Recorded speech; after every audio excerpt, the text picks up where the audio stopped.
Hi everyone, welcome to the blacknetwork.co.uk. We're the website and the platform that are here to help Black people connect, to empower each other and themselves, and to learn so that they can build positive futures that they're in control of going forward. So part of what we do is we share information and knowledge from trusted experts within and outside of our community who can really help us to understand and get forward and get ahead. I'm really excited today to be joined by Andrew Dare Odobitan. He is a good friend. He's a great person. And he's here to help us really understand how you can truly get ahead of the pack when it comes to job hunting, when it comes to looking for a new role and how you can stand out from the crowd.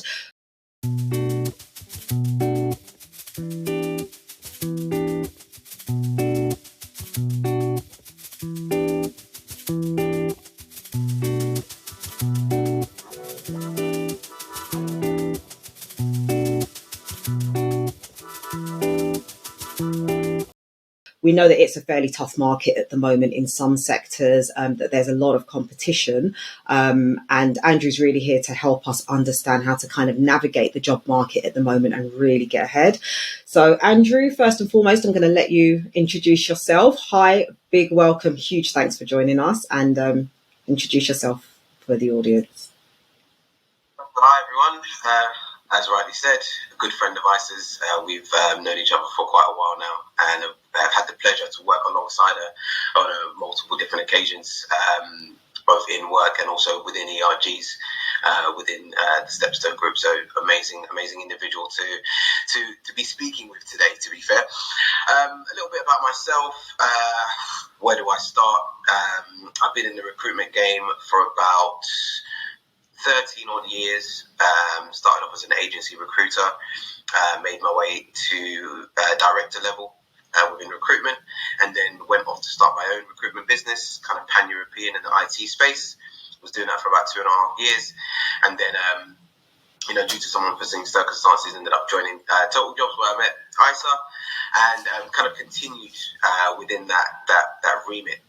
Joined the recruitment team within Total Jobs and Stepstone, was an international recruiter there, and then left Total Jobs, and now I am a UK recruitment manager, looking after 3 locations in the UK and hiring multiple members of staff kind of globally as well. So that's me, that's what I do. It's kind of my passion is to help people, and is to find ways to give away insight information as to how best to navigate the job and recruitment world.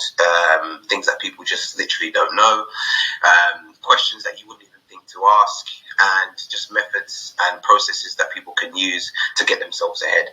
So I just, give that information out freely. So anyone that wants to know, anyone who wants any type of assistance, I've been always there to help and provide that guidance. Brilliant, Andrew. Thank you so much for that intro. It's such a pleasure to have you on here. And I know firsthand how much you go above and beyond to help people and support people. So this is just kind of an extension of what you do anyway. So really appreciate that. So I want to kind of get stuck into it a little bit and just talk about, first of all, in terms of your experience, you've got huge experience, 13 years recruiting. What sectors have you recruited for? What types of job roles, just quickly? So I started off in the IT sector, strongly looking at kind of programming and coding opportunities. And then I moved into QA and test automation, where I was one of the top 3 QA and test automation recruiters in the UK. Mm-hmm. So if you was a recruiter in the UK, looking at test automation during those years, and you came across my name, it wasn't worth you continuing with that role, because I was going to get that filled within a matter of days. So check you out. But no, I have to be honest.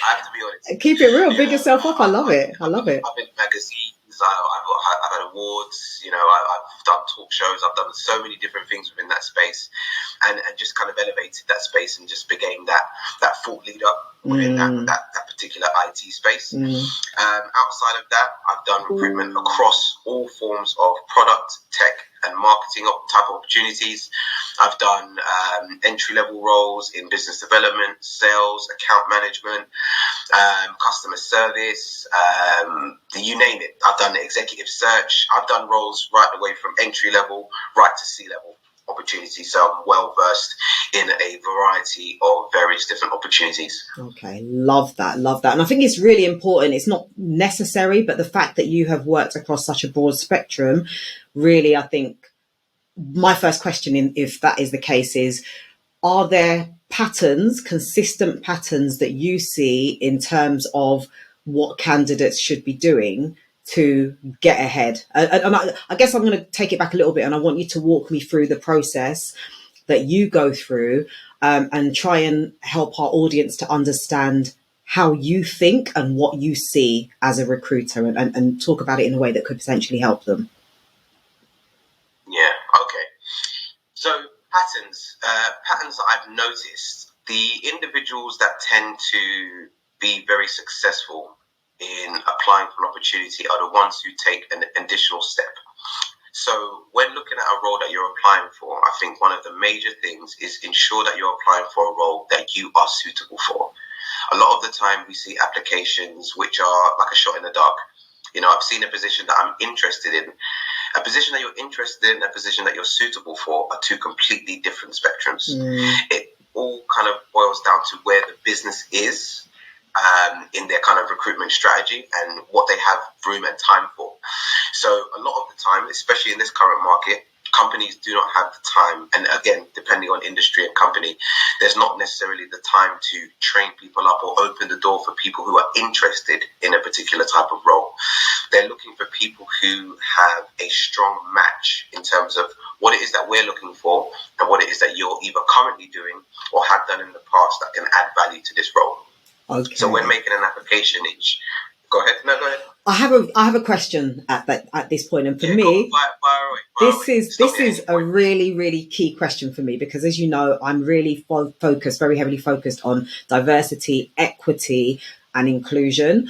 So I know a lot of employers, as part of their efforts to bring on equity and to make sure that they get a good balance of diversity in their companies, I'm seeing a lot of job ads that will say you may not have all the skills that are suited for this role, but you should apply anyway. And I think that's based off the fact that a lot of companies, or a lot of individuals, I should say, women, Black people, ethnic minorities, will see a job role, and if there's 10 job criteria and they only have 6 of them, they'll be like, I can't do that. I'm not qualified for this. Whereas men are more likely to be suitable for 4 of those roles, of those qualities, and go for the role and potentially get it. So I just want to put that in context, because what's your take on that? That's a very, very good point, and thank you so much for sharing that. So whenever you're looking at a job description, the core skills required for the role are the ones that you need to have a minimum 50% of. Okay. And then the soft skills that you have are things that are not necessarily directly related to what they're asking for, but they're transferable skills. Okay. So when with the example you gave, that a man would have maybe 4 or 5 out of the 10, and a woman would have maybe 6, and she would be a bit deterred from applying, I would say still apply, because 6 out of 10, from a recruiter's perspective, you can do the job. Okay. The remaining can be trained, and they're kind of on the job training. So what they would look at is, from her previous experience or his previous experience, are there any transferable skills that can at least give them the base knowledge on the remaining that they're not necessarily 100% on. So if you see an opportunity that you tick at least 50%, apply. Okay. Always apply. And an additional thing, or an additional merit to applying for that role, is to add a short blurb or a sentence or two, or some sort of statement that is letting the employer know that although I don't have these particular skills, I have these transferable skills that can make that up. Or speak about how you're a fast learner, and give an example of where you maybe come into an organization, had half the cup of experience, and you were able to pick up the rest very, very quickly, and speak about that. Employers want to read and be confident in knowing that although you know that you're not 100%, you know where your shortfall is. and you know how you're going to make that up. It shows that you've already looked at the job, you've looked at the business, you've also looked internally and said, even though I don't have this, this is how I'm going to make it up, and this is how I'm going to get there. So I would always encourage anyone who has a minimum of 50% of what is being requested in the core skills, or if you have 50% in the core skills and maybe some of the nice to haves, that's a very bonus. When they say, oh, it's nice to have this, what they're really saying is, this is perfect. If you have this and this, it's absolutely fantastic. But if you have some of the top and just a few of the bottom, they're more than likely to give you a call, because those nice to haves means that is a shortage within the current team. And if you come with that skill, you've already got an advantage on the individuals there, because that nice to have is more of an acquired skill set. Not necessarily not a generalistic skill set, because the core skills are normally generalistic within that particular type of role and opportunity. But the nice to haves or the must haves sometimes are things that they're stuff that you've had to train for. There's stuff that you've had to do something extra to gain. So that means you have something that's extremely valuable to that business. So with all types of opportunities, I would say apply for a role that you can see at least 50% likeness in what you're doing and what they're requesting. Anything under that, make it clear what you're doing in your spare time to get you there. Make it clear that you have an interest in whatever it is that they're asking for. And more than likely, if you come across a recruiter such as myself, who is an individual who is here for people and ready to give opportunity, then by all means, you're going to get a call. But I would say this, majority of recruiters are not in the similar mindset to me. So what this simply means is you need to ensure that there is tangible evidence that you are capable to do this role. So hearing things such as, good timekeeping, attention to detail, all of this is generic. Very, very generic. You need to move away from being generic and be more specific. The more specific you are, the more intentional you are, the higher the likelihood that someone's going to give you a call and give you that opportunity and chance. Just to add to that as well, you may ask this question later, but just to add to that, I would say when it comes to a job search, typically applying for a role online is not enough. I'll tell you that for free. Just applying for the role online is not enough. To do things that are unexpected of the general population is what gets everyone's attention. So people will be similar with the term out of sight, out of mind. If you apply for an opportunity, or let's say it's LinkedIn, or you have a LinkedIn account, find out who the recruiter is. Find out who the hiring manager is. Find out who works within that similar space. Connect with them. Speak with them. Let them know about your interest. Call the company directly. That is a spinner. If you spin someone like that, you give them a call and say, hey, I've just seen this opportunity online. I'm interested in finding out more about the position. What can you tell me about the role? So I haven't come and said, I want to apply for this role, take a look at my CV. No, I've asked you to explain to me what you know about this position. What you've done is you have somehow, I wouldn't say tricked, but I would say you have used some additional common sense to persuade the individual to now sell the role to you, because recruitment is a sales position. People don't really understand it. It's a sales position and it's a consultancy type role. So you're selling opportunities to potential applicants. The people that are being interviewed is not just the interviewee. You as an interviewee need to also interview the company. So it's a two-way street, but a lot of people feel like there's a lot of pressure in interviews, and I have to sell myself for this role, and I need to get this position. But what you're missing is that there's an open opportunity for a reason. They don't have anyone that can fill that position right now, and the reason why they're engaging with you is because they believe to some degree that you're going to be right for this role. So you need to also believe in yourself, and then you need to now challenge the business to a certain degree and to a certain level as to why you should work there. Why should I come and work here? What's so fantastic about this opportunity compared to the hundreds of positions that are out there? And then you find yourself in a completely different scenario, whereby you're not selling yourself completely. They're also selling themselves too, and you understand it's a two-way street. I love that. Do you know what? You've answered so many of my questions with your answer there. It's difficult. It's difficult not to, because there's so many tools that people can use in order to get opportunities out there. I can give you a bit of a background. For me, I only knew of job boards, the existence of job boards, and the existence of recruiters in 2012. Oh wow! That's Okay. when I found out that there was. Yeah. I had no idea before that, because Yeah. my way of getting a job was going online, looking at. So I'll type in the name of a role, a company will come up. First thing I do is scroll down, company's telephone number, give them a call, find out who's in HR, say, hi, can I speak to Hannah in HR? I was like, oh, who's this? Oh, it's Andrew, and what's this regarding?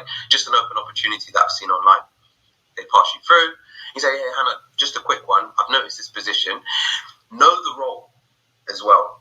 Know the information about the company and the information about the role. And then question them. So tell me more about this position. What's so good about it? Then they start to sell it. Then they start to sell it to you.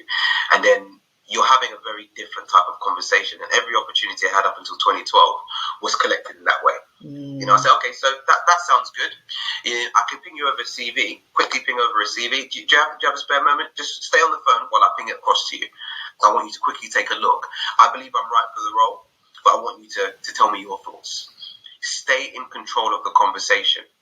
And always remember that everyone that you're speaking to is an individual just like you, and they're working a job just like you, irrespective of their job title. Yes, you give respect where respect is due. So don't obviously speak to everybody with respect the same way you want respect back for yourself. But at the same time, don't be pressured by someone's job title, and don't feel inadequate or insignificant to anyone that you're speaking to. Understand your value, and understand that anywhere that you go, you're going to be adding value. So obviously, just have that. That's just some advice. Have some confidence in yourself, and trust me, the difference on the call will be very, very evident to the person interviewing you and to yourself at the end of the conversation as well. Yeah, absolutely love that. And I think, you've said so many things there that I want to dig into. We won't even have enough time, but just even from the psychology side of things, you taking control of the scenario, of the situation, of the conversation, but also you instigating that type of conversation immediately elevates you above the other candidates. It will immediately make the recruiter be like, oh, okay, this person's very interesting, aren't they? And immediately have them thinking, this is someone who is going to add value. There was something that you said a little while earlier that was really interesting for me, because just to put it in context, I'm an ex-recruiter, ran a sort of co-managed a recruitment agency for a number of years. I've sifted through the CVs. I've looked at candidates, but when it comes to putting myself out there, I hate job hunting, and I've always gone to agencies because I hate the process of job hunting, and I've always gotten caught up on the do's and don'ts of job hunting and how things shift all the time. Is a CV still 2 pages, or is it is it something different? Am I okay to call the company? Do you even call companies anymore? So I think a lot of what you've said is really good to kind of bring us up to date on what happens right now. Give me 3 do's and 3 don'ts in job hunting, please. Put you on the spot there. 3 do's. Let me give you 3 do's. As many as you want, actually. I said 3, but if you got more, lay them on me. I think the number 1 do for job hunting is don't be afraid to apply for a role that you can see at least 50% of the required skills match what you're currently doing or have done in the past. And when I say the past, we're talking for majority of recruiting companies and businesses, it's the last 3 opportunities. That is, if that is within what we're looking for, apply for the role. Do not shy away. Do not think the company's too big for you. Do not think, oh my gosh, so many people have applied. Just apply. Just apply. A second do is call the company. Call them. Please call them, because it makes a massive difference, and you stand out amongst a multitude that have applied and not done anything else. You stand out massively, and your opportunity rises from 10% to 75% just by calling the business and making them aware of who you are. And you're adding a personality to that, right? You become a person to them. Yeah, but you're adding a face to the CV, because every CV is faceless. So I think the final do would be have all your relevant experience on the first page of your CV. If it's that the relevant experience is sporadic throughout the CV, in your bio. So away with generic bios. People are not interested in generic bios anymore. Ensure that your bio is aligned with the role that you're applying for, and highlight some of the skills that you have, and take those skills directly from the job description. Majority of recruiters and AI machines that are now being used in order to sift through CVs are looking for buzzwords. There is an introduction of NLP, which is natural language processing, which looks at more sentences and how things have been worded rather than just the buzzwords. So if you ensure that the wording is similar to the job description and similar to the requirements, the likelihood that you're going to get a call or be shortlisted for this position is extremely high.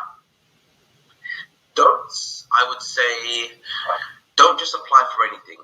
Don't be what we call spray and pray. People that just apply for a multiple of opportunities and hope for something to come through. Some people will say, yeah, that's the best way to do it. Something will come through. But what you don't realize is that, especially if you're doing agency recruitment, agencies speak to each other.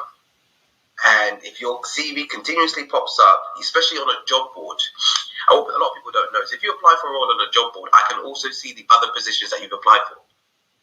And if I can see that you've applied for a customer service role, you've applied for an accounting position, you've applied for an in-house carer, you've applied for a driving mate, you don't know what you want, my friend.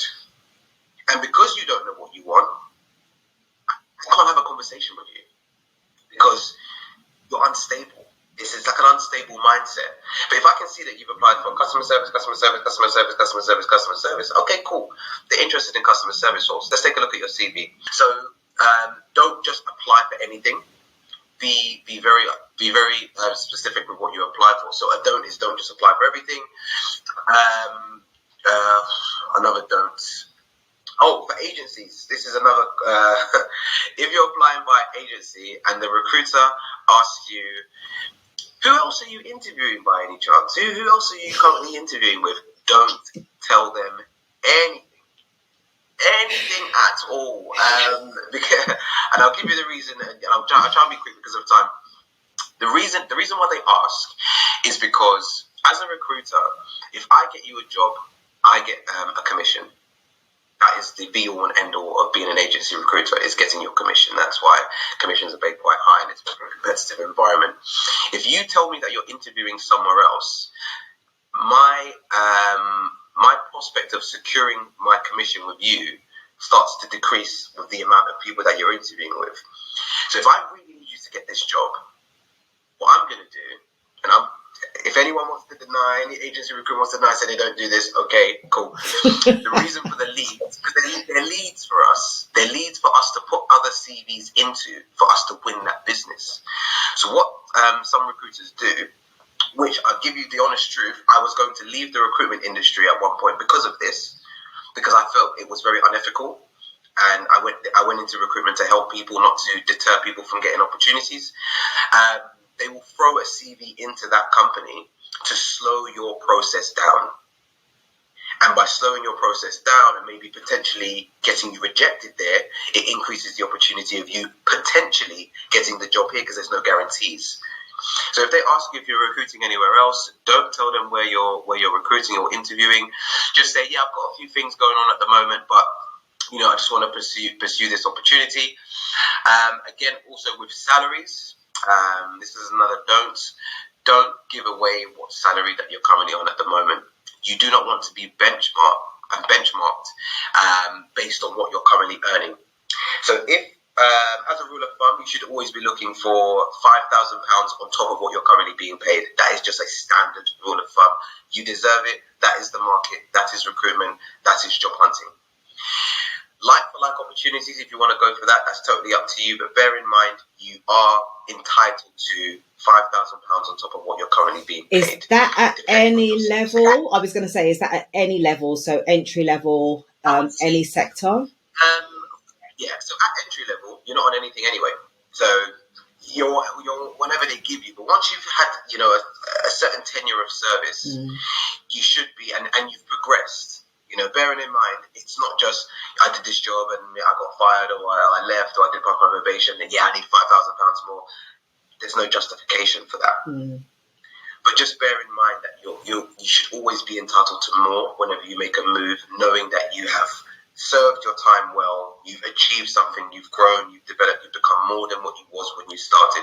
So that's coming in with the mindset to learn everything that is going on here so that I can progress and be more either within this company or within another business. Perfect. But don't give away salaries, don't give away where you're working, and don't apply for too many opportunities, because especially agency wise, they can see where you've applied to, even though they won't tell you. A lot of things recruiters will never ever tell you, but yes, I literally see your name and it will show me every single other opportunity that you've applied for on this particular site. So it's not just everywhere, but it's on that particular site. Yeah, that is amazing, Andrew. I can't tell you how many useful and helpful bits of information and insights that you've given us today. And I really hope that this information gets used. My recommendation for anyone that's watching this video is to implement what Andrew said. Even if you start with the do's and don'ts of what he talked about, implement what he said into the practice that you have, and then build yourself and really work on your personal development. Elevate yourself and really separate yourself from the crowd. Amazing talking to you. Thank you so much. We will definitely see you back here again, God willing. Thank you. All right, take care. Have a great day, Andrew.